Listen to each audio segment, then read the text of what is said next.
Folks, it's an enormous pleasure and honour to have Pádraig with us. You all know Pádraig is the John Joseph Mokely Professor, Distinguished Professor of Peace and Reconciliation at UMass in Boston, and has been for many years. He's also been a good friend for many years. I was looking forward to him coming, and then he had an accident where he sustained a whole lot of broken bones, and I emailed him and I said, well, Pádraig, you know, obviously you're not going to be able to come. And he said, and Pádraig said, no, kind of just watch me. And the truth of it is, he shouldn't be here at all, but there's a devotion, and we've been talking about sacred values and will to fight. Well, this guy has a will to fight for what is good, which is quite remarkable and extremely unusual. And he's been at it a very long time. 40 years ago, in 1983, he published a book called Uncivil Wars, which was about the situation in Ireland at that time, some years after the Troubles had broken out. And it was based on not just his observations and his very substantial reading, but also his interviews with people.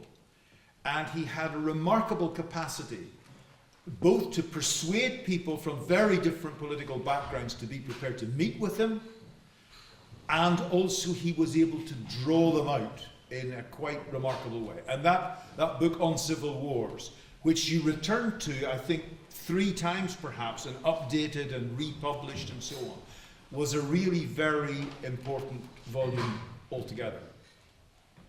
He then went to South Africa, and again was able to engage with people and persuade them to speak about their experiences, and wrote a book there called Shades of Difference.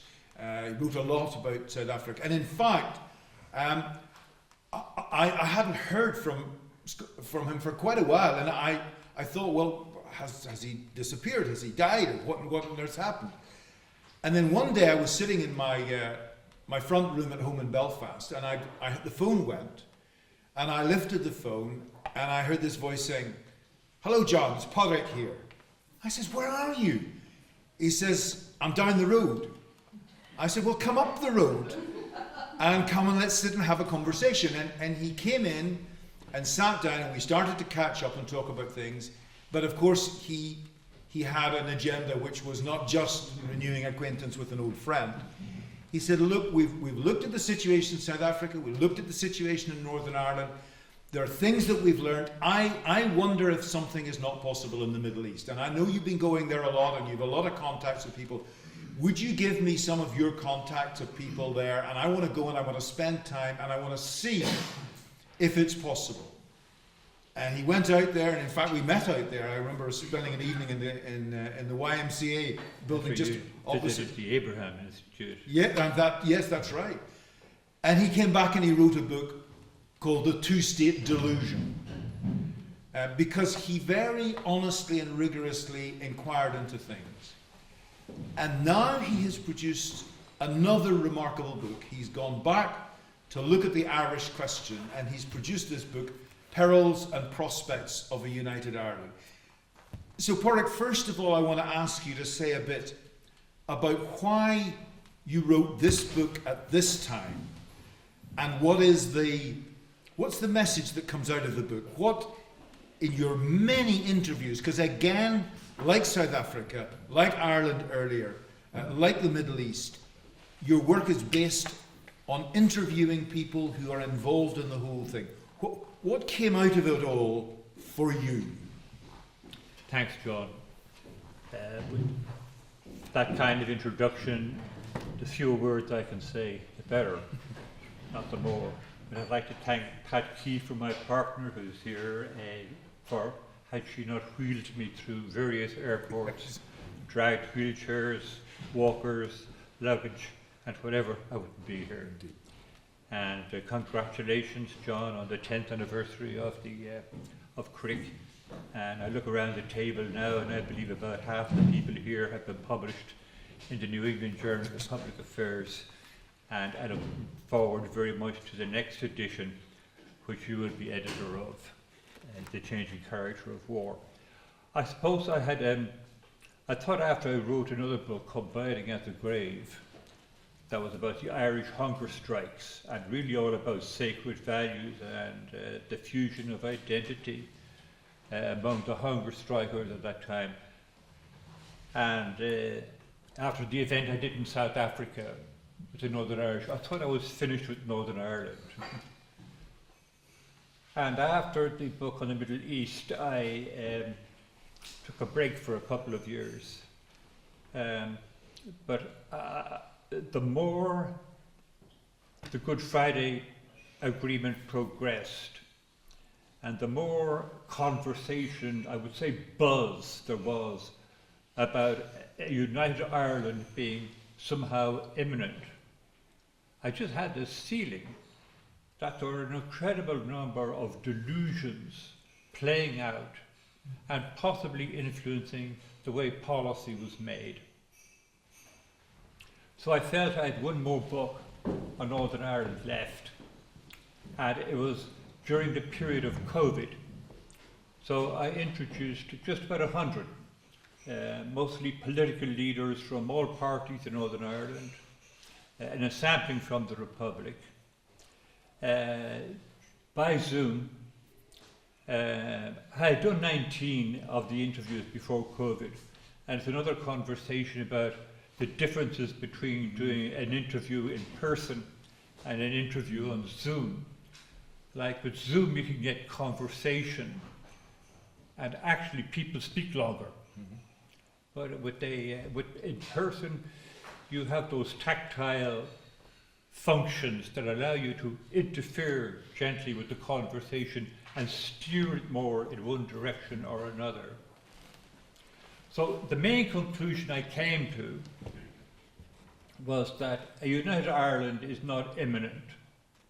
It is at best probably 10 years down the road, and when it may come into the referendum on unity come into effect, that it might take another 10 to 15 years to complete the transition after sovereignty is transferred.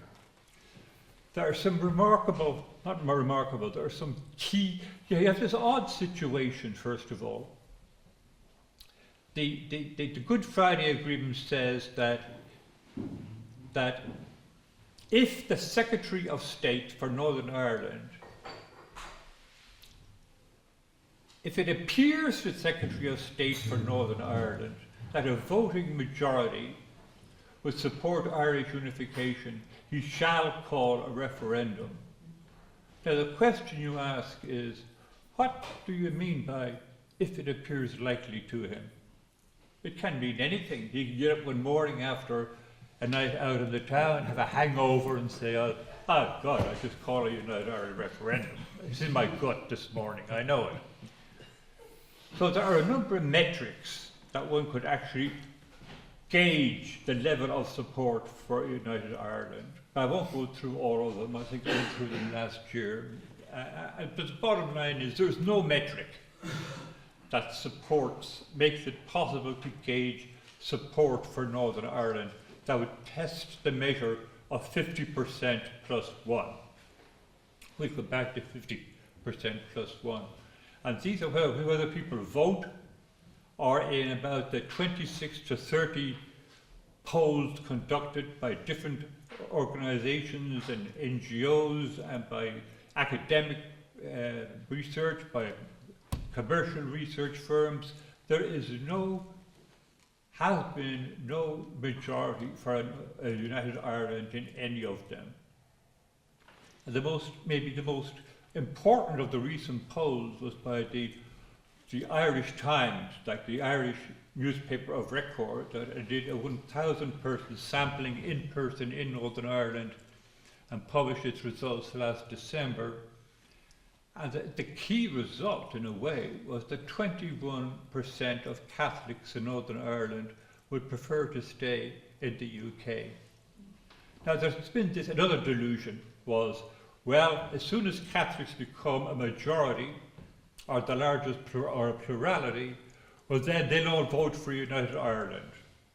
Not true. Most of the discrimination against Catholics that existed in the 1970s and most of their reasons initially for having a civil rights movement, all those issues or most of them have been resolved long ago. You also have the fact that there is the Catholic proportion in the Irish civil service and professions is probably higher now than Protestants. And like in South Africa that I learned, is that the ANC said, Mandela said to the ANC negotiators, what I want you to do is go out there and find out what do whites want. And they did, and they came back to him and they said, well, all the civil service want to make sure that their pension is protected. That was their main issue at that point. You have the same issue in Northern Ireland, that they're a middle class that says, well, what will happen to me in United Ireland? Whether I'm a lawyer, or a doctor, or just a professional civil servant. And the answer is, it's like the thing, if you have to choose between the status quo, where you're pretty well off, and a change where the outcome is uncertain, but even maybe more beneficial, you will choose the status quo. So the main driver of Irish unity is, of course, Sinn Féin. That was the political party of the IRA during the 30-year conflict, and is now the largest party in both Northern Ireland and in the Republic. And it has been driving for years, relentlessly calling for a border poll, giving the illusion again that support for a border poll and Irish unity actually existed in both parts of Ireland. Now let's leave Northern Ireland aside for a moment and talk about the Republic. 2/3 of people in the Republic are for a United Ireland. Hey, sure. But when they're asked whether you would support a Northern Ireland if you had to pay more taxes to support it, the answer is no. If you had to change your flag to support it, no. If you had to change your national anthem, would you support it? No. If it meant kind of a different relationship with the British monarchy or going back into the British Commonwealth, the Commonwealth of Nations, would you support it? No. So they are for unity as long as it comes at no cost. So you could say the aspiration is high, the commitment is very low. Then you also have the fact of what do you mean by a United Ireland? And the lesson of Brexit is that you never have a referendum where you ask people to choose between one thing that they know and one thing that is vague, can it be anything you imagine, but it lacks any kind of substance. And being for a United Ireland in all the polls that I talked about, people are just asked, are you for a United Ireland? Which means they are asked whether they're for a United Ireland that's anything of their own imagining.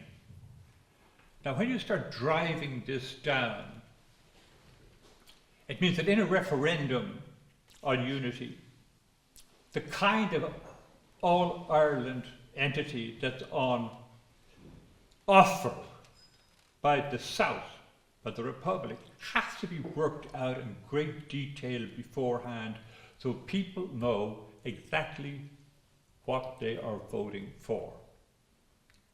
Now, what's the problem here?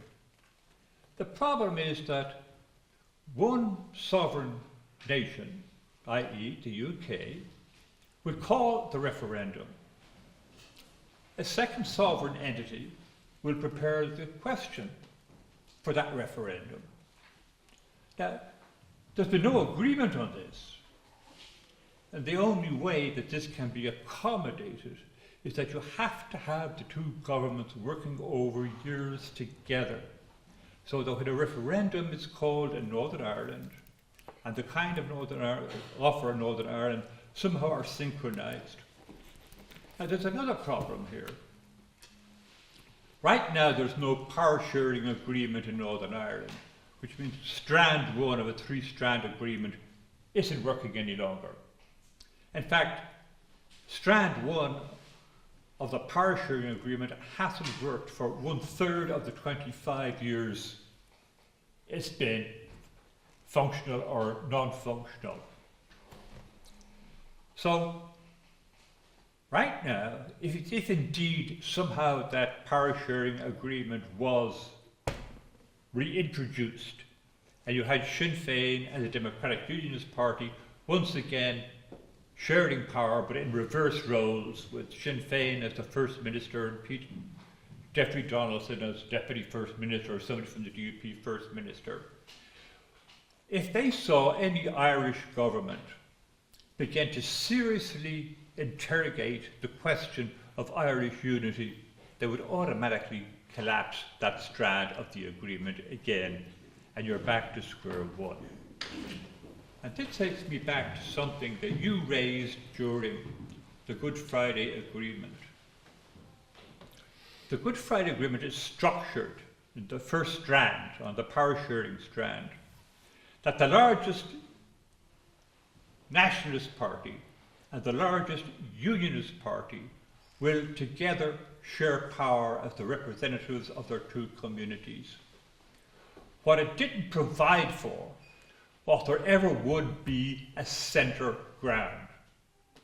And why did they conclude that? Well, they concluded that because, no offence, but the Alliance Party, the central ground, was polling at about 3% of the national poll there, and no one thought that would ever change. These things were so rigidly fought over for 30 years, they would stay that way. That has not happened. What has happened is that support for nationalism and support for unionism has leveled off at about 40% of the electorate, and in the middle you have a vital and real centre led by the Alliance Party. So the Alliance Party has excluded in a way from government, in the sense that it's neither nationalist nor unionist. But if you look at what happens, is that the centre not only has grown, but the centre becomes the key to whether Northern Ireland might move to a negative place on Irish unity to a positive place.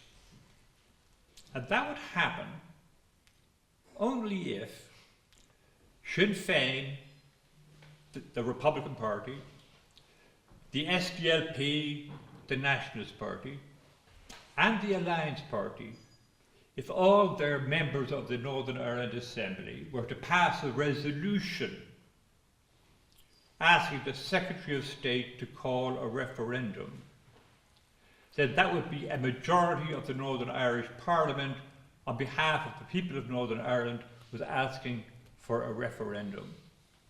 But for that to happen, the Alliance Party has 3 conditions at least. 1, the power sharing arrangements must be up and running for a sustained period. 2, the kind of Northern Ireland on offer must be worked out in detail beforehand. And 3, the cost of a united Ireland must be worked out in detail beforehand. We're back to square one. Once the Irish government begins to address that and say what a party would look like, immediately unionists quit the power sharing agreement. The biggest delusion of all is that the Democratic Unionist Party has been out of government for about a year. And people are pleading with it, are chastising it from every place to say, you've got to get back into government. And in a sense, you're saying to them, you've got to get back into a failed entity. And what will happen when they get back into the failed entity? There's nothing to say they won't behave the way they've behaved over the last 25 years. It'll collapse again in a couple of years. So what has to happen, why not now?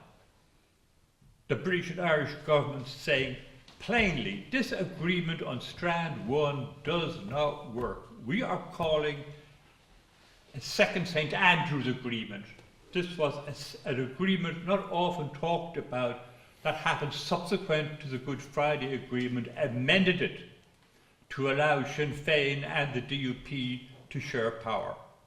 We want to call in a conference to work out a new arrangement where coalitions will not be mandatory, they'll be voluntary. So if you have a voluntary coalition governing Northern Ireland, then you remove the obstacle of whether the Unionists quit or don't quit in the event of the Irish government preparing for a referendum. And there's an election in Ireland next year where it is almost sure that Sinn Féin will be the leading party in an Irish coalition in the next election. That means the leaders of Sinn Féin in the north and the south will be the largest parties. Sinn Féin in the north has begun to understand, I think implicitly understand, it has to show that if it governs, it can make Northern Ireland work. And it has moved from their hardcore republicanism, bent its way into a centre of sorts. How is this shown? Well, it was most explicitly shown when King Charles went to Northern Ireland after Queen Elizabeth's death, and he met with the Northern Ireland Parliament and members, and Sinn Féin were effusive in how they treated him and the death of his mother. And when Charles was coronised, Sinn Féin, who tried to blow up his uncle, Lord Mountbatten, Sinn Féin went to the coronation of the thing. And I want to tell you, those hunger strikers were turning in their grave. This is not what they died for. So when you talk to Sinn Féin today, and you bring up the issue of such thing as the hunger strikers, or something like that, they're more apt to say, that was then, now is now. So the chapter on Sinn Féin is called Whatever Works. The whole thing is, how do you get power and hold it? And in that regard, they have outmaneuvered, outmessaged all the parties in both the north and the south. That's the short answer to John's first question. Warwick, thank you very much indeed, because you have summed up not just the very extensive arguments and interviews in the book, but also provided a very realistic assessment of the way things are at present in Northern Ireland. And I think that's really important, because there are messages that get out there for people who don't live in Northern Ireland or in the south, who are observing it at a distance from time to time. And as you pointed out, there's a sort of message going out that something's going to happen, and it's going to happen very soon, and it's going to be a united Ireland, and so on. And you're pointing up, as you say, even in the title, perils as well as prospects of a united Ireland. And indeed, when the reality comes to bear, people have a different sense of things. I remember once during the talks process, a very senior Irish official, who I shan't name, but you will know him as well as me. And he had been listening to the DUP talking for a while. And he came to me in the interval and he said, John, I've just been thinking, if we had a united Ireland, somebody like, Willie McRae of the DUP could be the agriculture minister, for example, in the united Ireland. And I said, that's right, that's absolutely. I'm going off the notion, he said, I'm going off the notion. The reality of what it meant was a very different thing from the fantasy of how it might be. And what you've pointed up, I think, in the book, very importantly, is the reality of the way it is now. It's a very sophisticated and nuanced presentation. But of course, one of the things that happens inevitably in politics is that events arise that you didn't necessarily expect.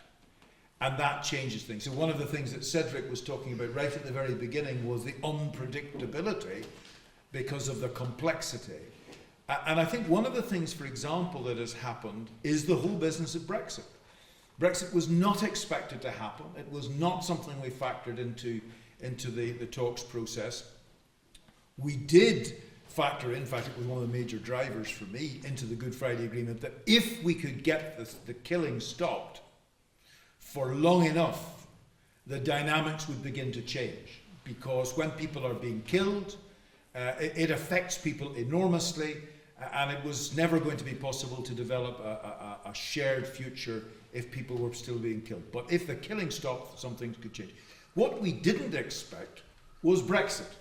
What David Cameron didn't expect was Brexit, because he wouldn't have called the referendum if he really had any alternative way of dealing with the thing and had expected it wouldn't happen.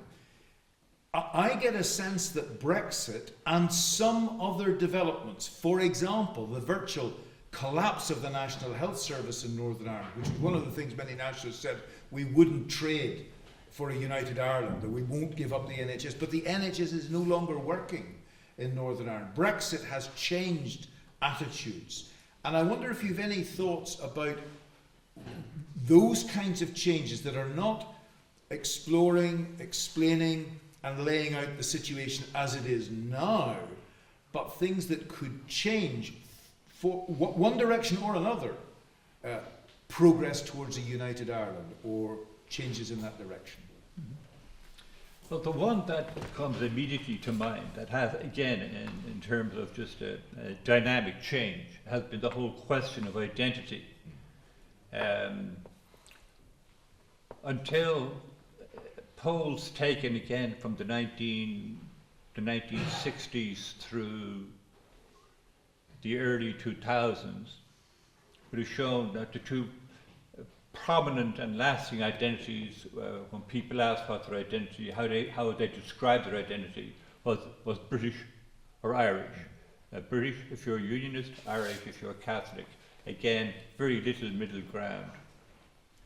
But now, when the same question is posed, 24% of respondents say they have their identity as being Northern Irish. And this is the growing identity among the younger generation, both Catholic and Protestant. And if we make projections from that basis, it changes the dynamics. Now, it could change them backwards, because again, a referendum is a binary choice. You're A and you're B. You're Irish or you're A, British, and goes back to you're an enemy or you're a friend. And what has not gone away after 25 years has been paramilitarism. It's still embedded in the two communities. At a low level, they call them dissident Republicans if they're Republicans. They call them criminals if they're Protestant and working class. And which means that whenever the peace in Northern Ireland is described, and again, this is another illusion, it's called fragile. So after 25 years, it's fragile. Now, one instance of this, I think it was April 2021, protesting Brexit, the Northern Ireland Protocol, that whole thing. Young Protestants marched and they rioted in one of the interfaces between the Catholic and Protestant communities, and they were firing Molotov cocktails at the wall, and there were kind of fires going up. And it attracted worldwide attention. It attracted the attention of a statement from the Irish government, from the British government, and from Joe Biden. And young Protestants learned, you know what? Violence counts. If you make your voice heard through violence, at least people are listening to you. It's what the IRA did, that we can do it too. And the biggest change I think that again may happen is that that Catholic support for United Ireland, rather than growing, will level off at some point. You're going to get a situation of Sinn Féin in the Republic that has sworn to its members that it will pursue in Northern Ireland might find that in government this is a very difficult thing to do. And this might create a situation where dissident Republicans, the IRA, will say, "We told you so, the only route to unite Ireland is through violence." They'll go back to the message of 100 years and point to their record of 100 years. Whenever they use violence, they achieve something. One forgets that in 1968, when the first riots broke out in Northern Ireland, that the IRA was so small, some people thought it was about 10 to 12 people in Belfast, old guys, were members of the IRA. If you look 2 or 3 years later, there were command structures, there were young people, all kinds of reason for this. But one of the lessons of a conflict in a divided society, that even when there is so-called a peace, very often what we might call a dirty peace, that if the embers of violence are still there, no matter how low they're flickering, any kind of match into it will result in an explosion. They remain fragile. Let me pick up on one of the earlier things that you said, and I'll come back to that in a minute. But one of the earlier things you said was about identity and about how there was this growing sense, not just of British and Irish, but of Northern Irish. As you know, I led the Alliance Party for 11 years, so I'm pretty familiar with the values of people within the party. And I would say, going back now, it is a very, very different party. When I would have been asked to describe the stance of the Alliance Party when I was leader, which is now a long time ago, I would have described it often as not a unionist party, but a pro-union party. That's to say, on balance, we believe that the best interests of the people of Northern Ireland would be served by being within the United Kingdom. But it's a matter for their consent, and that could change in the future. Very few leading figures in the Alliance Party would describe the Alliance Party in that way now. Because a substantial number of people in the Alliance Party are looking to the probability that within their lifetime they would vote for a united Ireland. They do not describe themselves as a pro-union party at all. And indeed, when I've asked questions about it, they've been very negative about that kind of description. So I think you're identifying as significant, not just the growth of the Alliance Party and the growth of this identity of Northern Irish as important. I think you're absolutely right on that. And I think that's going to be the key place. Should it ever come to a vote, that's going to be a really very, very key place. And I wonder whether you picked up at all in any of your interviews any sense of that within any of the either alliance people or indeed any of the unionists talking about alliance, because that's one of the other things. Sometimes the truth comes out not just from you, but from your opponents who are prepared to say things about you that you wouldn't say yourself. Yeah. I found that with the Alliance Party, this openness from the leadership down, being open to being in favour of a united Ireland. I said, I think I gave you the 3 conditions of there being the assembly is working, and what's on offer is working, and we have, and paramilitarism is somehow eradicated from the roots of our society. So they were talking about the willingness to do that, but right now, and they said, none of those things are on the horizon right now, and to talk about them is that really we're still pro-union, because there's no reason not to be. The second part was on identity. Identity works not just in Northern Ireland, but the Republic will also face the question of having to deal with identity. Because one of the requirements of the agreement is that, on the one hand, that the British identity will be accommodated in a united Ireland. and 2, the section of the Irish Constitution that says unification must be achieved in harmony and friendship. Again, what's harmony and friendship? Does that mean that if you have a referendum where 51% say yes to United Ireland and 49% say no, you say, welcome into our United Ireland of harmony and friendship?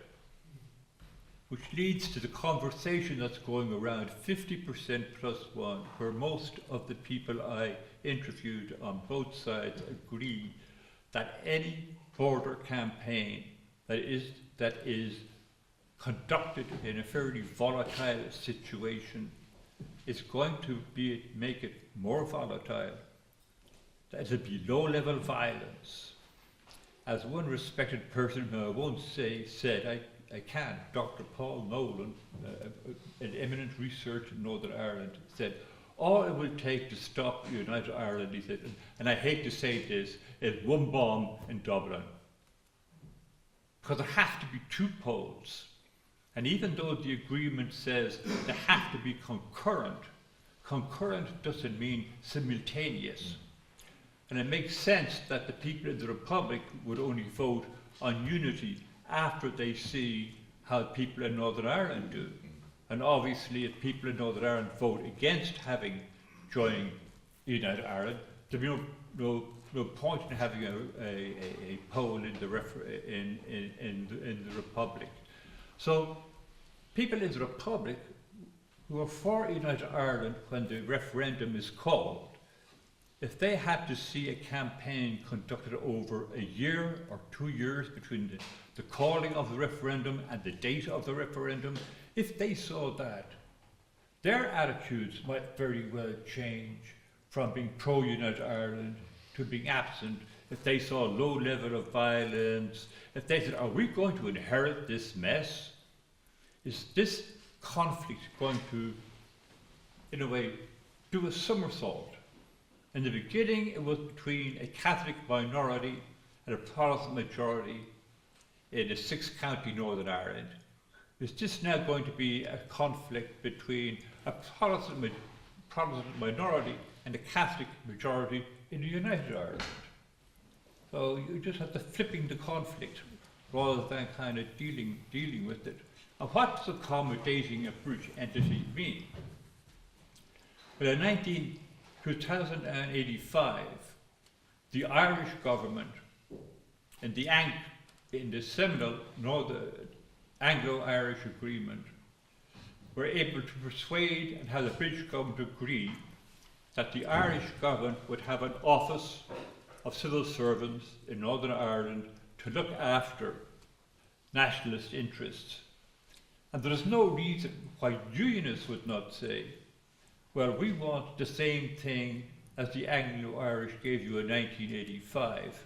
We want to have an office in the Republic of Ireland looking after British interests among the unionist community. And that again would open a whole new kettle of fish. Let me pick up a couple of those things. The first thing is, I don't actually think unionists would ask for such an office because they don't trust the British government whatsoever and wouldn't feel that a British government office would represent their interests at all. So I think the 2 sides aren't flip of each other. The second thing is, there is some quite interesting thinking going on in Sinn Féin on this question. At the 25th anniversary events in Belfast, there was a panel of representatives of the 5 main parties being interviewed by one of the Northern Ireland journalists, Mark Simpson, whom you will know, a very experienced guy. And he was asking a number of quite interesting questions. One of the questions he asked was about how, and he asked Mary Lou McDonald, the president of Sinn Féin, how she would address things like the British identity, which is the issue you raised. And she said, well, I mean, I have no wish to persuade those who have a British identity to give it up. I have no interest in doing that at all. So, for example, if those people wanted to retain a British passport in the context of a united Ireland. I have absolutely no problem about that. The Home Office in London might have a problem about it, but I would have no problem about it. We have a situation now where people in Northern Ireland can have British passports and Irish passports, and I would have no problem with British people in a united Ireland having British passports. And you could actually hear a kind of indrawing of breath, not just from the interviewer, but from people in the hall saying, well, this is not the answer we expected. So I think there's some quite interesting thinking going on. But the other question of identity, which I think doesn't get talked about, and I suppose I'm very conscious of it now that I live over here. I mean, I've spent much of my time over here for the last more than 25 years in the House of Lords, but I now live here. And what doesn't get talked about is how people over here feel about it. And when I went into Westminster, more than a quarter of a century ago, there were people, mostly men, who had fought in the Second World War along with soldiers from Northern Ireland. And there was a tremendous sense of fellow feeling with Northern Ireland and an emotional attachment, which is now completely gone. There's nobody serious on this side of the water who has an emotional attachment to Northern Ireland anymore, which is why the ERG, which is very conservative, very anti-European, clack really within the Conservative Party, when it came to the Northern Ireland Protocol, every single one of them voted for it, even though they knew the consequences in terms of a border down the Irish Sea and so on. And I think that that's one of the elements that doesn't get taken into it. And you're quite right, Strand 1 isn't there, and I rather, like you, I doubt that it's a viable long-term operation. If Strand 1 isn't there, Strand 2, the north-south, can't really function. But Strand 3 isn't affected by that. Northern Ireland politicians are not in Strand 3. Strand 3 is the British government and the Irish government. And what I see happening all the time now is that the British government pulling back and handing some things over to the Irish government. And I think that you're right, that we shouldn't be expecting a border poll anytime soon. But I don't think that necessarily means that there's not a trajectory and a dynamic. And I'm very interested in your comment about 10 years, but then another 10 or 15 years, so we're talking about another quarter of a century of a process.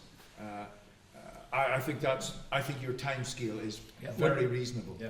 One other element of the agreement that's either overlooked or not thought about or not enough said about is that while there are three strands in the agreement, as John said, and within Northern Ireland, between the North and the South, between the two governments.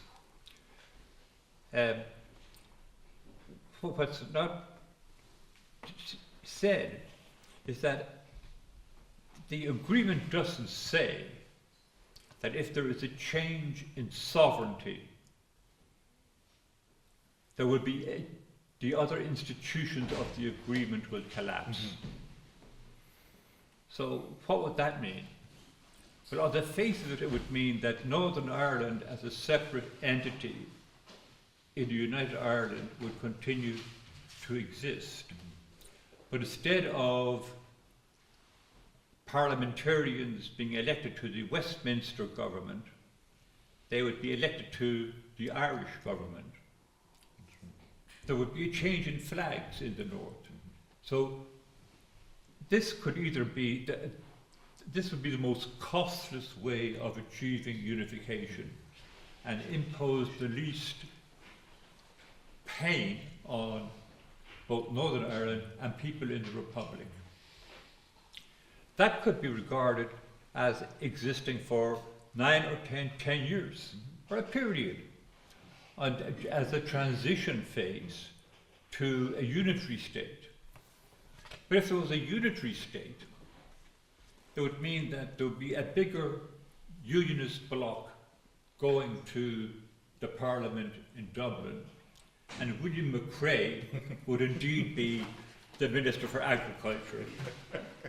And if Sinn Féin realise that in the future Northern Ireland unitary state that they've long hoped and head for, that a unionist bloc formed a right-wing coalition with one of the parties in Ireland, or two of the parties in Ireland, it could keep it out of government. That would be a dynamic of a different scale. It certainly would, and what it says is, be very careful what you ask for, because you just might get it. And yes, absolutely. Pádraig, it has as always been a delight to have a conversation with you, particularly but not exclusively about Ireland, because it's also a delight and an education to have conversations particularly about the Middle East and also about South Africa. Can I just say, you mentioned Biting at the Grave. It is the most extraordinary psychological book. Pádraig persuaded the families of the hunger strikers, and it wasn't easy. You had to go back again and again to persuade them to be prepared to talk with you and to open up with you.